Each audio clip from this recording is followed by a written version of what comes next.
Alright, in today's video, we're going to be looking at how the philosophy of reductionism brought us our favorite Italian dishes. So what is reductionism?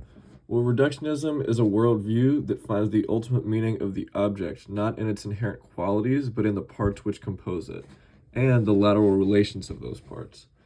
Reductionism collapses or reduces the higher level of meaning and being into the lower level parts. Thus, to reductionism, the true meaning of something is in its most reduced form. The Renaissance was the birthplace of this worldview and was propelled by figures such as René Descartes, Isaac Newton, and Francis Bacon. This reductionist revolution in ideas was paramount to the development of sciences that the Renaissance saw so much success in.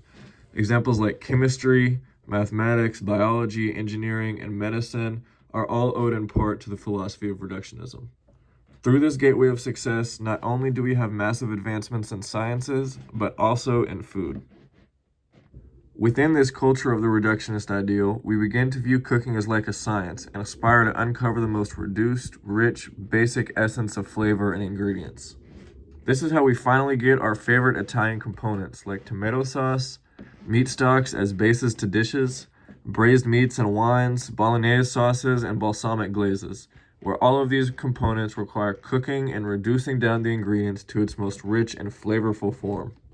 According to the encyclopedic vision of knowledge peculiar to the Enlightenment, the ideal cook had to develop a comprehensive science of every dimension of food, identify precisely the properties of each ingredient used in a culinary preparation, as well as the ideal combination of the diverse elements of a given dish. In order to make these observations on the nature, virtues, and properties of foods of which cookery makes use, cooks, and especially the writers of introductions of cookbooks, read numerous contemporary works in the fields of medicine and chemistry. This became a foundation of the Nouvelle Cuisine movement. The rich sauces, bouillons, and meat stocks constituted the extracts of the essences of meats and other ingredients, and were presented as a practical application of chemical theories, much to the resemblance of reductionism in science.